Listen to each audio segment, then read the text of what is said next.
Perhatian, video ini gue buat bukan untuk menyudutkan pengguna dari mobil ini, melainkan sebagai edukasi terkait sejarah lahirnya program LCGC yang menjadi favorit bagi warga Indonesia. Selamat menonton! Halo semua, kembali lagi di channel gue. Kalau kita ngomongin mobil sejuta umat yang ada di Indonesia, mobil apa yang ada di pikiran kalian? Apakah Toyota Kijang atau Toyota Avanza? Ya, kedua mobil tadi udah berhasil membantu tiap keluarga Indonesia dalam menunjang aktivitasnya setiap hari.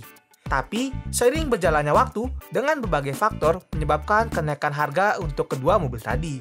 Sehingga dibuatkanlah sebuah program oleh pemerintah Indonesia yang disebut sebagai LCGC, atau singkatan dari Low Cost Green Car. Tapi kalian tahu nggak, kalau awalnya nama program ini bukan LCGC, karena tidak ada kata greennya sama sekali terhadap produk-produk yang dijual ke masyarakat. Pada awalnya, di tahun 2013, Kementerian Perindustrian di bawah kepemimpinan Bapak SBY membuat program bernama KBH2.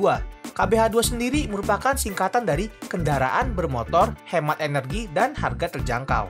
Program ini bertujuan untuk memproduksi kendaraan yang memiliki efisiensi bahan bakar dan harganya terjangkau bagi masyarakat.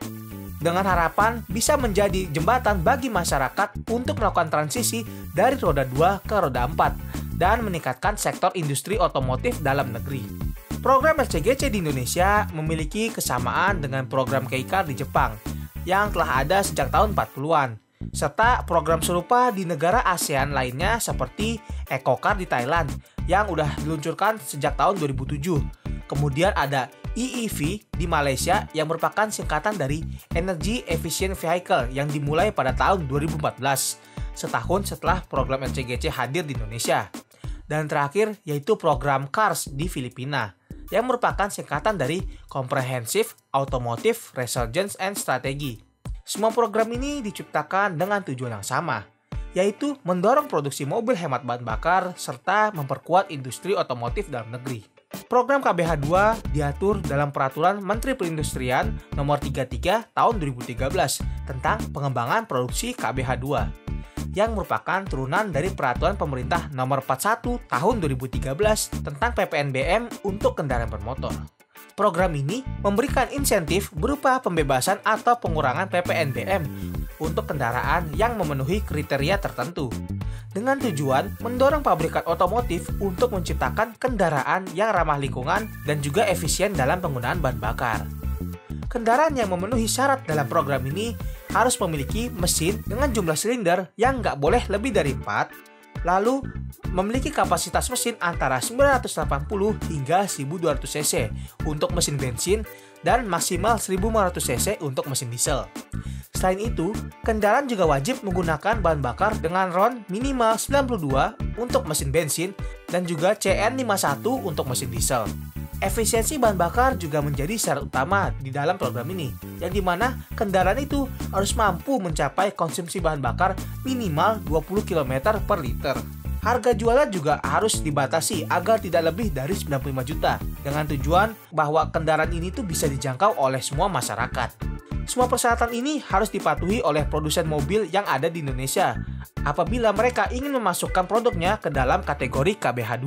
Pada akhirnya, di akhir tahun 2013, tepatnya di tanggal 9 September, Daihatsu Ayla dan Toyota Agya menjadi duet LCGC pertama yang hadir di Indonesia. Sehari kemudian disusul oleh Karimun Wagon R, lalu ada Honda Brio Satya, dan pada tanggal 17 September ada Datsun Go. Pada awalnya, segmen LCGC ini didominasi oleh mobil berjenis hatchback yang berhasil menarik minat masyarakat Indonesia untuk memilih di antara kelima mobil tadi, sesuai selera mereka masing-masing. Segmen LCGC ini menargetkan konsumen yang pertama kali ingin memiliki mobil karena harganya terjangkau, perawatannya mudah, dan juga suku cadangnya melimpah. Hal ini menjadikannya alternatif dari dua Avanza dan Xenia. Setahun kemudian, pada tanggal 8 Mei 2014, Datsun memperkenalkan Datsun Go Plus yang merupakan MPV kompak pertama di segmen LCGC. Mobil ini menjadi alternatif bagi mereka yang menginginkan mobil 7-seater dengan harga yang terjangkau. Melihat perilisan ini, Daihatsu itu nggak mau kalah dan akhirnya memperkenalkan Daihatsu Sigra dan juga Toyota Calya pada tanggal 3 Agustus 2016. 2 tahun setelah perilisan Datsun Go Plus sebagai pesaing di kelas MPV kompak. Persaingan di kelas LCGC ini sangat ketat. Untuk kelas hatchback didominasi oleh duo Astra yaitu Agya dan Ayla, bersama juga Brio Satya. Sedangkan di kelas MPV kompak masih dikuasai oleh Sigra dan Calya. Mobil-mobil tersebut berhasil membanjiri jalanan Indonesia. Nah, lalu pesaingnya yang lain seperti Suzuki dan juga Datsun akhirnya menyerah. Yang pertama kali menyerah adalah Datsun. Mereka terlebih dahulu menyatakan penutupan mereknya di Indonesia dan secara global dengan menghentikan produksi Datsun Go dan juga Go Plus pada tahun 2020. Kemudian disusul oleh Suzuki Karimun Wagon R yang dihentikan produksinya pada tahun 2021, yang kemudian untuk kelas Karimun Wagon R digantikan dengan Suzuki Espresso. Tapi mobil itu tidak masuk ke dalam segmen LCGC. Lalu merek yang mendominasi seperti duo Astra dan juga Honda masih terus berjaya. Bahkan Agya dan Ayla baru aja mendapatkan generasi keduanya di tahun 2023 kemarin. Sementara itu belum ada nih informasi terbaru mengenai upgrade dari duo Sigra dan Calya. Nah, terlepas dari banyaknya manfaat yang dihadirkan oleh program LCGC, seperti memberikan akses mobilitas yang lebih luas dan mendukung pertumbuhan industri otomotif nasional, program ini juga menimbulkan beberapa kontra di kalangan masyarakat. Kritik terhadap program LCGC yang pertama adalah meningkatnya kemacetan di kota-kota besar akibat volume kendaraan yang bertambah setiap harinya.